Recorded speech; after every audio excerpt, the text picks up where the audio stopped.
Amasan, kung thap, kung sami, somi pakhat.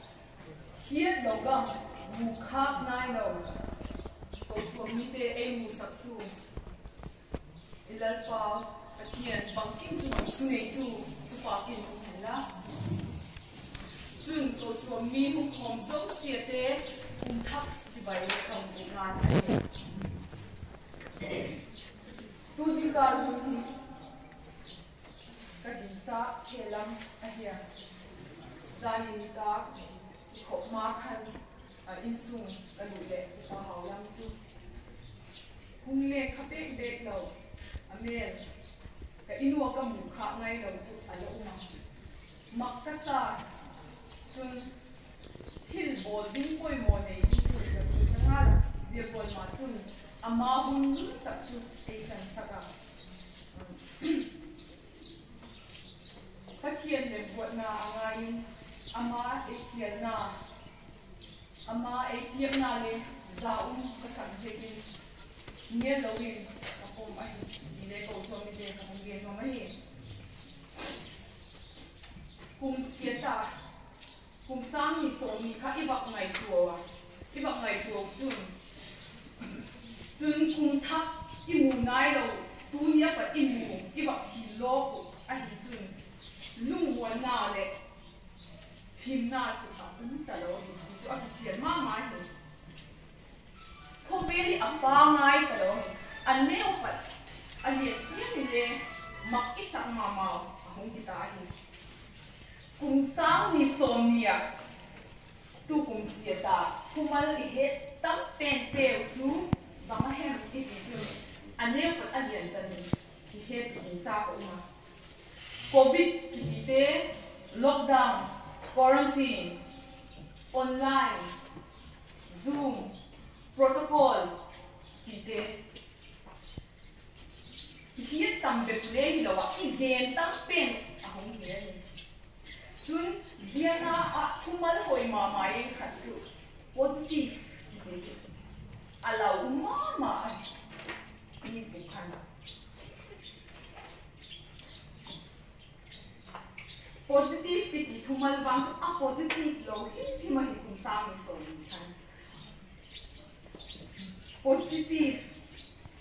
lo him ka ba na positive kiti ni thil phalam a ko ni thil a bright lam a ko se ka a hi la zia positive thumal pha chu le a phata lo a hi zia chu ki lau pen so a ala hi Ahi na lai ni le ni cha ko ma ahi na kum sang ni so mi pakhat kum thap anin a subei dia ko kum sang ni so mi pakhat kum thap hin avak subei ngal ko zia sang chun covid strain ki te a thap in ki ze zia ti lo zia covid chu atang pi thap sat na atang pi Khoven pin I thok chu ba hiang le mi mala hak sat na thok te mi mala sung kwa na ai lo le ko chu ma ai lo le khota ma hak sat na chuam ko bi chuam le a uma zia te chele kum sang ni so mi khat a hi zia ka chu a to zia viek lo ai zia na chun zia wal din mun him lo na insecurity safe the mong lo being in sung hak sat nia lung don nia pathian ho na I tai lu na mun le him zo ta lo social distancing ngai ta zia wal insecurity le hiat nai lo din mun a hin ko so ni te bang ti golin tu ni apathin kum sang ni so ni pakhat ki ini sin imang diam the position ki do na ai apoi mo pen chu malam hiet chian lo na din mo na hin bangkin ka hin na ko hin ti thei diam bangkin a him thei diam him na ai chui hon I him thei dan ding doctor ten sarkar ten bangkin a bol zui ding I bo ai je tu hil pha ai bangkin in now he move bit him he dot na question lian pen a hi mala anh là giết ta khi nào hùng Việt Nam có hùng kịp tiền thì nếu khách đã vào ngày của những người có hùng chia luôn mà khi nào thì áp bộ thì anh hiền mà giết cái bao anh cái này cái thua cái bao giết khi nào biết cái gì đâu in khi nào chú bằng khi nào em thì chú hiền giết đi hùng kiểm tra của mình khi nào life anh bên chú giết khi nào em mà hiền bên chú bằng hiền hùng Việt ki dot na question ai zia dot na chu mi hin a chia ta zia ka chun hin na hum bit the na lampi hin na hum bit the na lampi i thu pi ngai to khom den hi tu jing ka ne pathian thu thiam tho ngai thu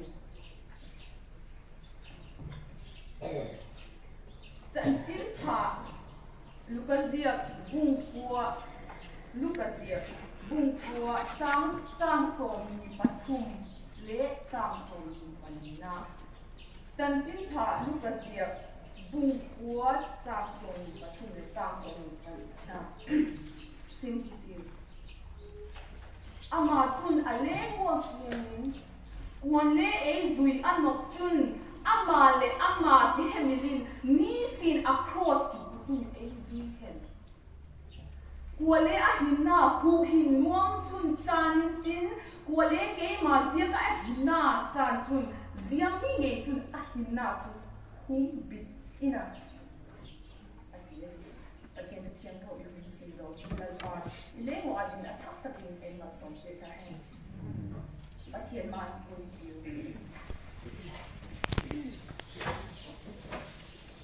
ola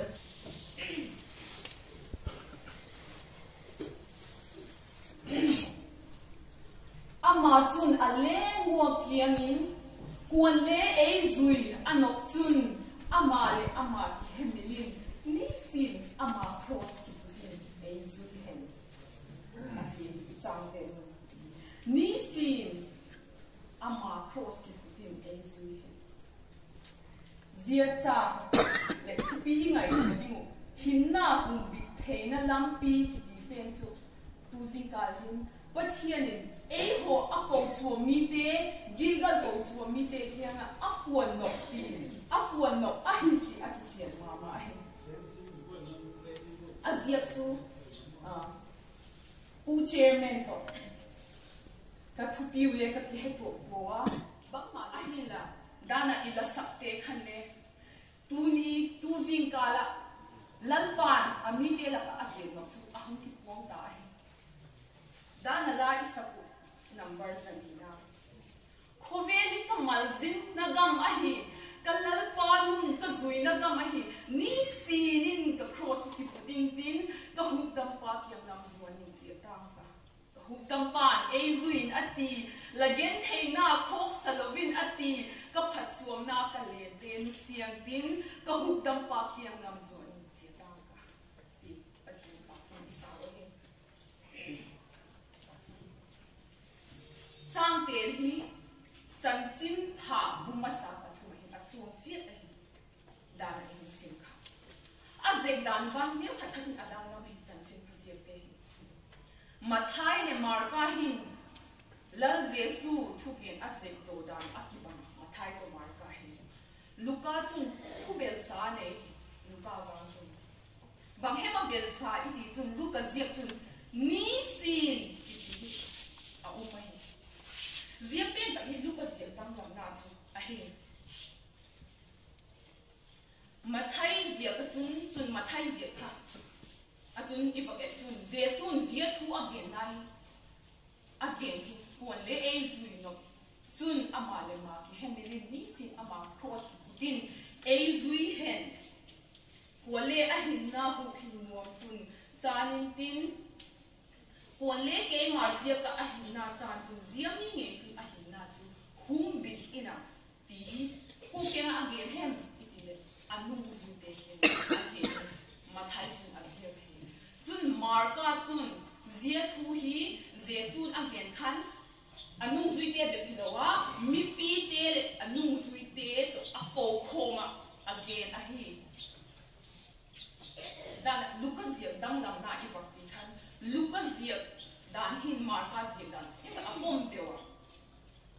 khi lệ lúc cái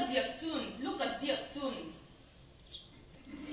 mi pi tên anh nung duy tiệt kiến zoom việc đó win anh lên ngọc kiên anh đi ông diệt thì lệ diệt xuống anh kiến lại anh mai thì thấy dấu diệt anh hết tham dấu diệt khắp anh bảo kiến lại anh lên ngọc kiên huấn lệ ấy duy ngọc chun anh đi ông diệt chun anh quốc giáo quốc khăn lệ diệt xuống anh duy thế thì anh duy ngọc chun anh là cross khắp với tụi anh mai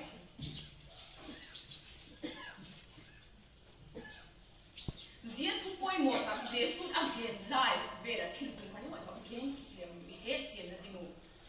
exegesis cái diệt Bible chạm không xin đâu ha quan again cố kiến again live bằng tin mùi hem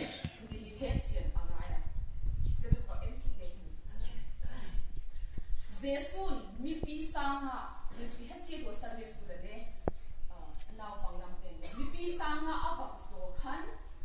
Kaisaria Philippi biel azu anung suite to atungwa Kaisaria Philippi gamatu anung suite to atungwa ziachu mathai de marka zela takla zia munchu khoi taka uma hemedi chun galili dil malam melso mi vela agamna Heroda kunlai chun Kaisar Augustus Choi hoi na dingin temple adina mui BC so wovela jeju khat ahi kita amui chungchang ava gen na mun chungchang Heroda in zia munchu achapa Philippi adun se yakki dai aun jeju zia mun chu thil tang ta atu ai aun jeju zia munchu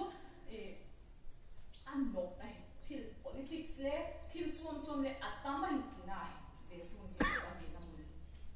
chun Ron te maanga grit te khan pathian lim a ho naw a hi se ka kel pathian ho ma mun le a hi chu Kaisaria Philippi chu nume posal kholo na sa pa chu sexual sin nume posal kholo na ki da puta a se naw Kaisaria Philippi mun chu chun zia be chule hi lo zia mun ve la chun baal pathian hom na temple tam tak le ta u zia wol temple pathian lem milim pathian diklo baal pathian te kel pathian te zia wol temple chu som pali vel a u hi la ti surya te rom te greek te pathian chum a ho now a yep now mun poi mo ta bai a zia chu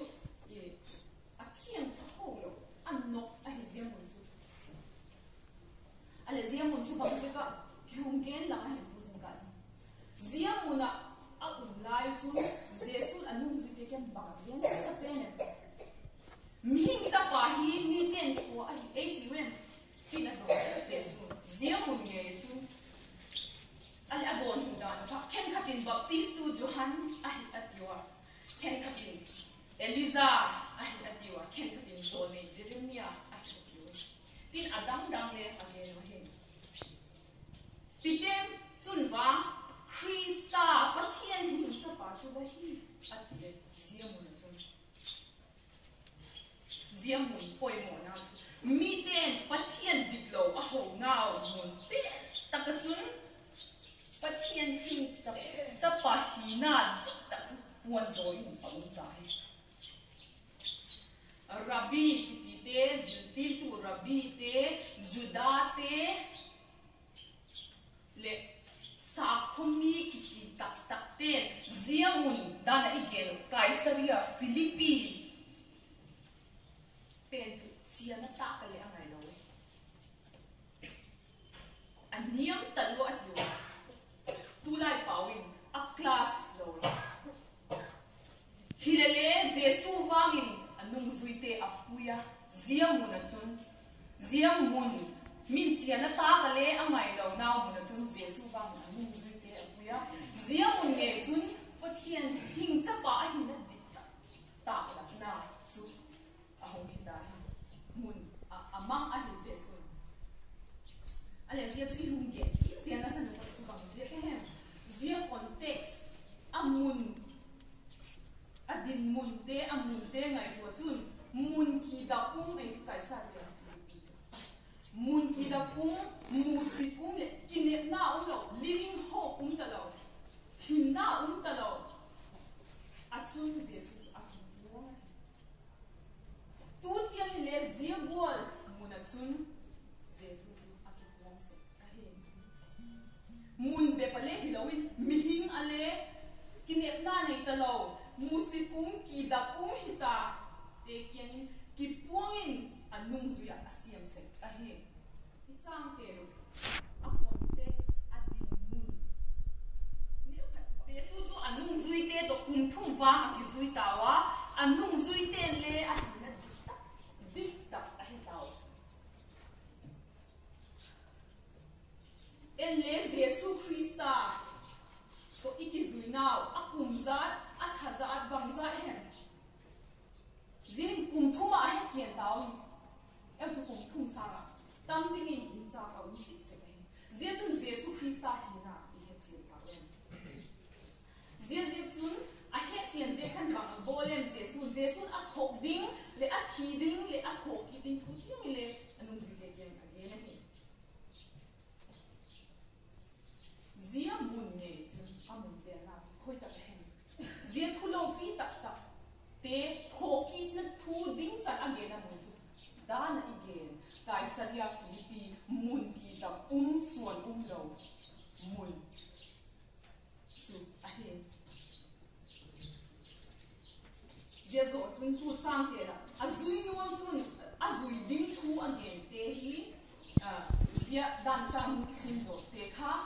ahun gen zen ta hi dana hung sim ke kha hinna hung bi a hi theida di te kha zia again zo chun ahun gen zen ta hi zia mun ge chun ale zia icham te hung sim do chu bang hem atu pen bang hem a focus zia icham te chun a zia tu hin bang hem a focus ki chun mi hing mo puak na le bolding zia cham hin a focus a thil tu ahi ki bang the again ale hinna hum bi i hum bi theina ding wa chu Jesus Christ chu zui angai zia chu i he sau Christian hiwa i zui angai ahi la bang ti gola i zui diam a zui dan ding khale again ani pathian thu in ahi la zia again mau chu zui kiti in ze ne phat again ki Greek pauchun apolothein ye apolothein the classical Greek Malay Greek pau khoi ati se ko che fa ki dai je chu amma da ta ma hi Greek pau hi ong je chu e chun ken le ma khan sa pau hi pau sang pen le house pen ni ngai se ta ai na Greek pau ki ala house ma ma mi thiam ma sa mi chin ma sa hi je khan sa ten le Greek pau pa chun Greek bek lo Latin pau pa ala pi tam tak thu ma lo zele chun zia apolothein zui itimen chu je tam tak ane pagu vel a ahina zia changa a zia pen tak banga hem zui ati pen hi pani be bang ken hi de chong chan ei zui nok chun ati hi je chu mo po na i nei ei ma bang ti gola zui zia chu bang hem suakin apu athu oya azui boli lechu pakhat na pani be ta ni suakin apu thu a oya azui bola panina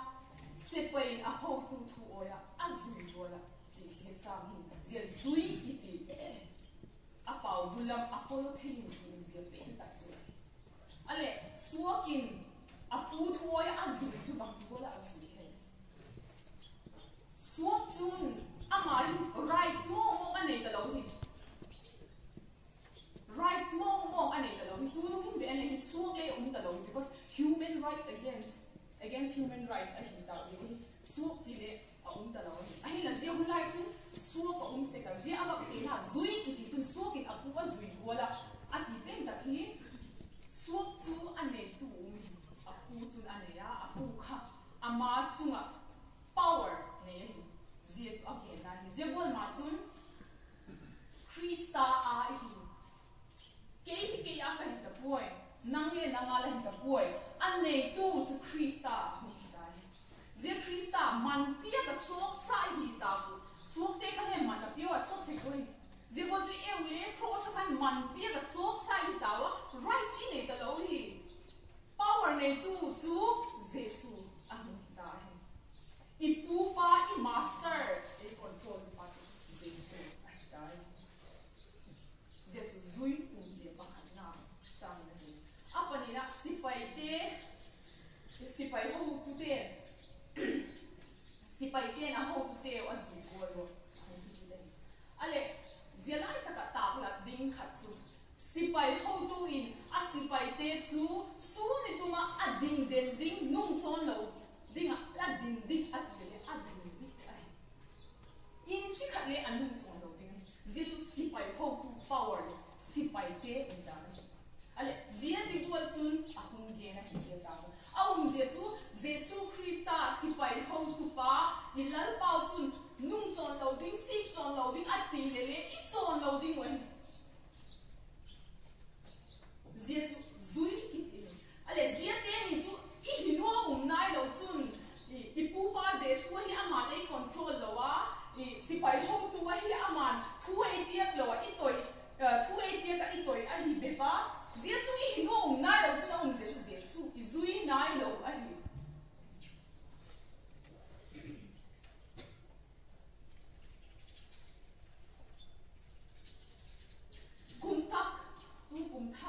kum sang ni so ni pakhathi bang a hung tu ni hiat lo hi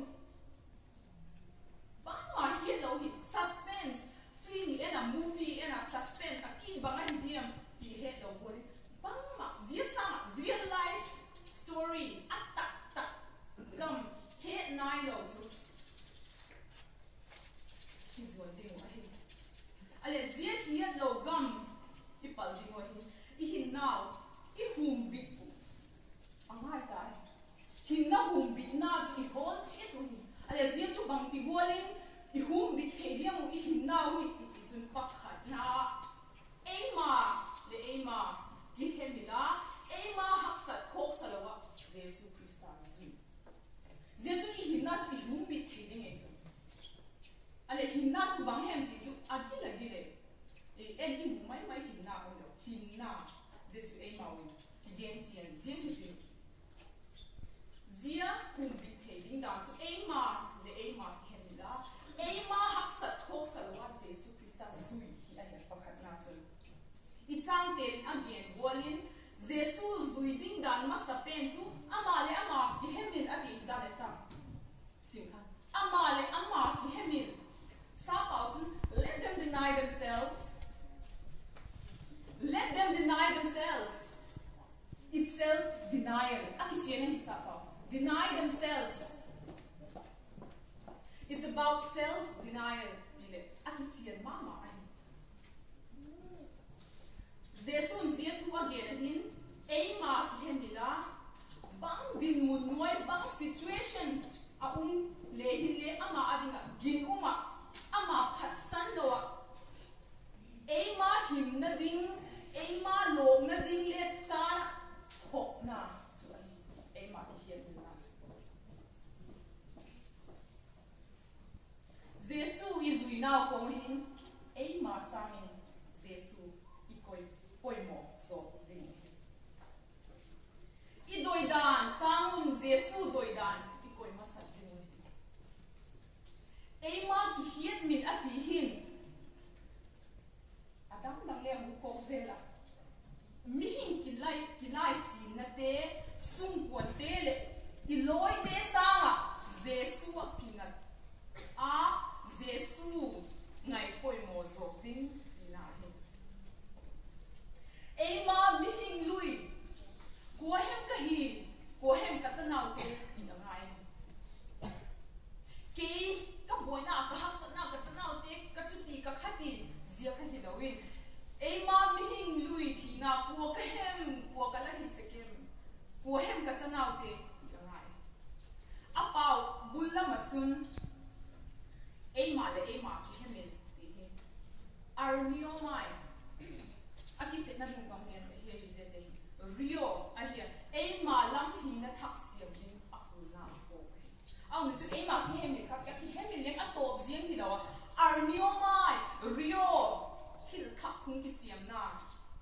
akul na thil thak siam din akul na ko ba hi ông dễ chú cái mà cái hết mình khăn riêng là khăn tộp rồi cái mà khi thằng không đi xiêm khắc ác cô hi và thiên thu mình ama cái hết mình chun ama mình hình đuôi thi sana happy na đẹp lâu chú ama hình ta lâu hình ông dễ chú cái happy na mong hình thay lâu cô thay lâu riêng anh gì đấy chỉ đắng in xin na thế lung na te muda na te aung chun ke le ke ki hem nai do ti na ama ki hem chun a mi hing lui a thi sana happy na de no ama hin ta lo ama a ki gin cha na zo sia mo confidence ama ke ta hi a ki tin na zo sia chu le a to pa Pachiana be khub dam hiding akine se kahi amale ma ki hemin sana Jindan khalote pai thakin uma Pachiana be akina se ahi George Muller lekha sim pe ni chu ni mai theu evangelist ahi George Muller evangelist missionary chun orphan homes ki director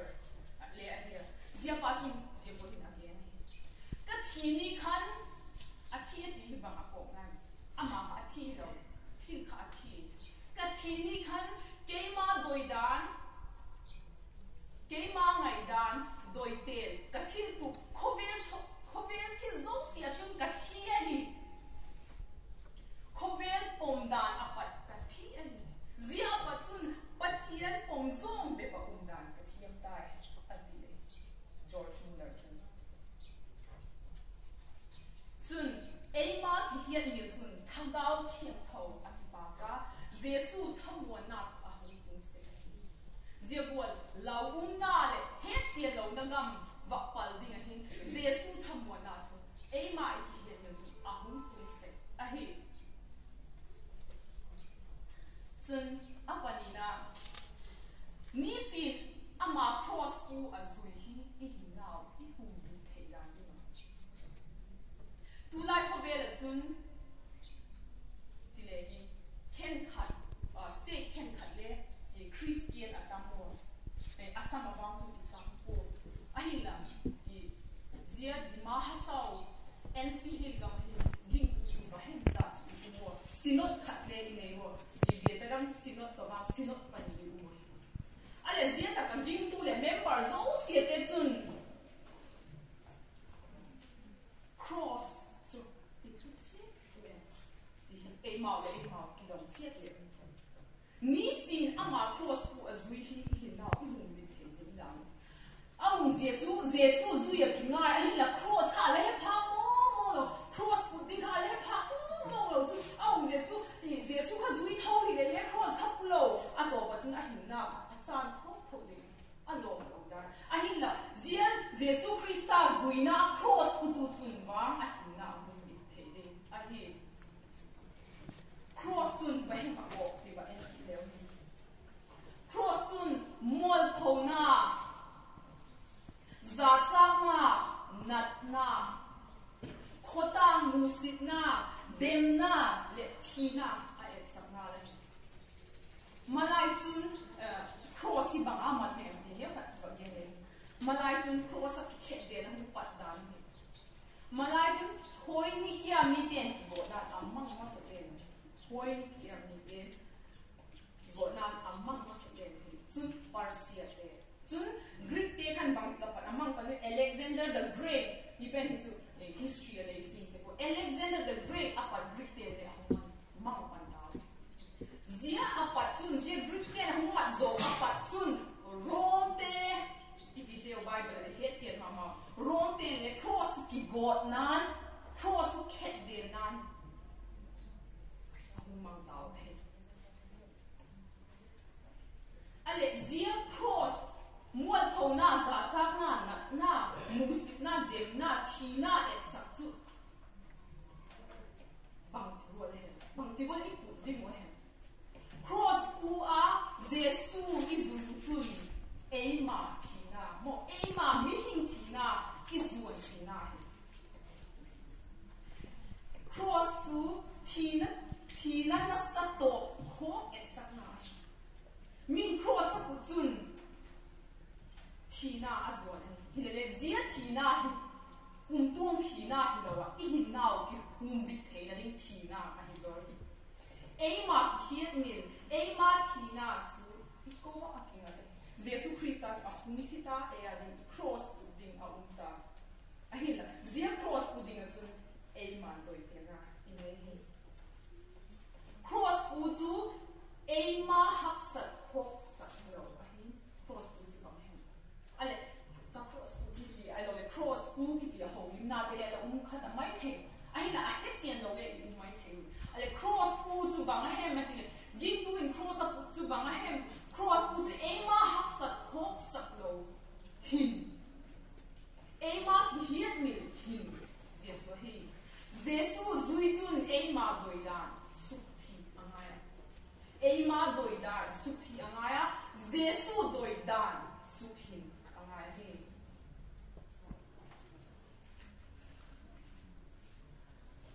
cross puwa jesu zui ding chun ama a dinga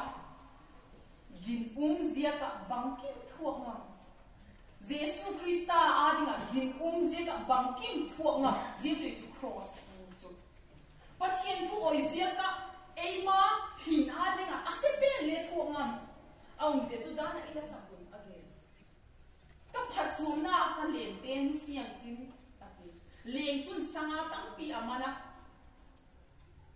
ahinda zia sanga amanu azokua ane hol now a len ten chu len siang tin ati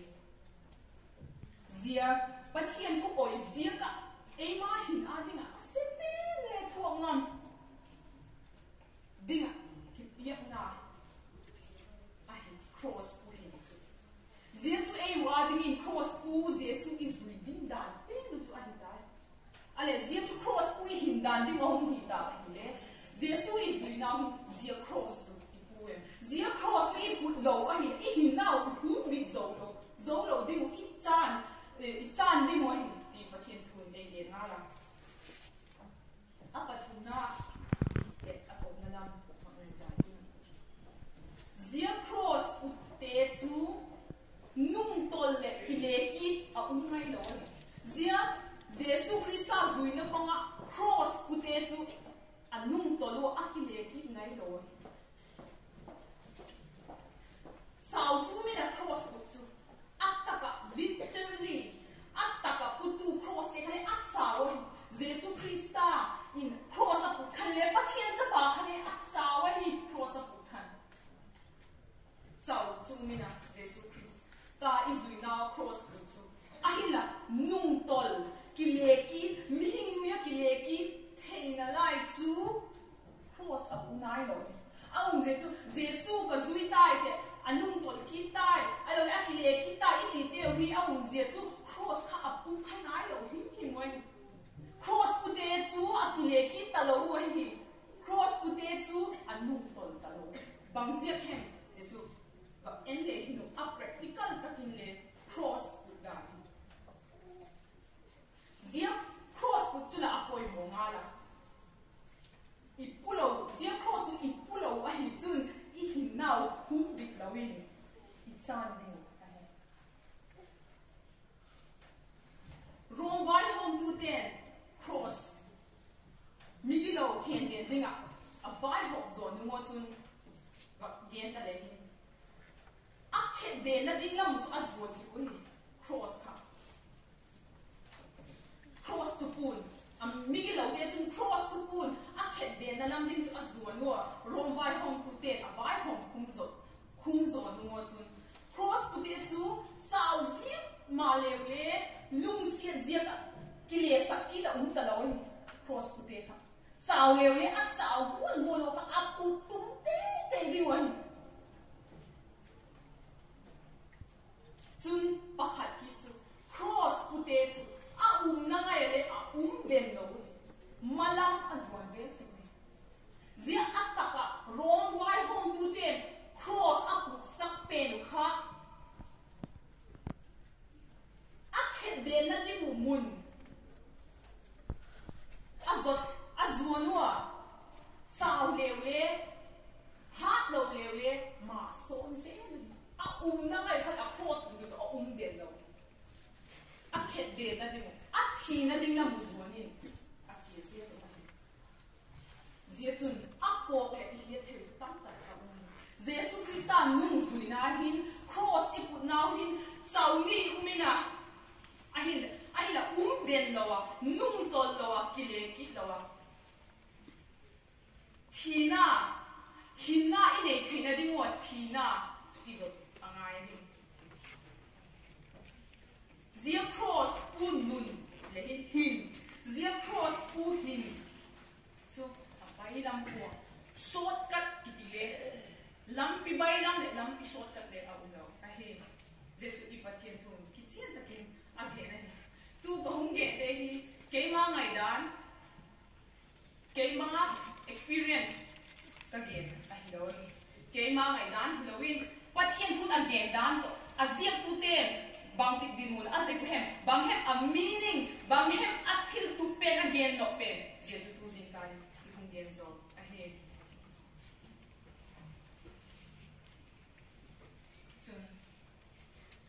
Christian writer ziak le khasim tam le hin sa paujun people who love to read books chun he might tell you ama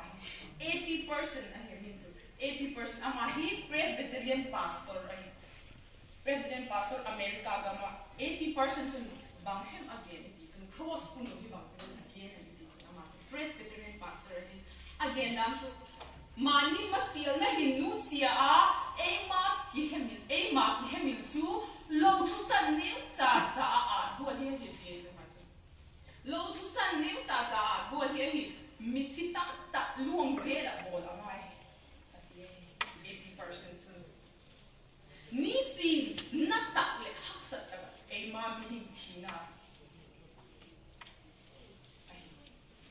ai zo ai tu zin ka le hin zia ki gen zo se dana iki khopat nawa pu chairman ni a call to worship ki khopat na a hung gen te le a pau chap na again te le pathian pa na la isak na te a pat in le zia hung ki gen zo se te ei ma ki hemila ni sin ama cross ki puta jesu zui chun zia mi nge chun a hin na chu hum bit ina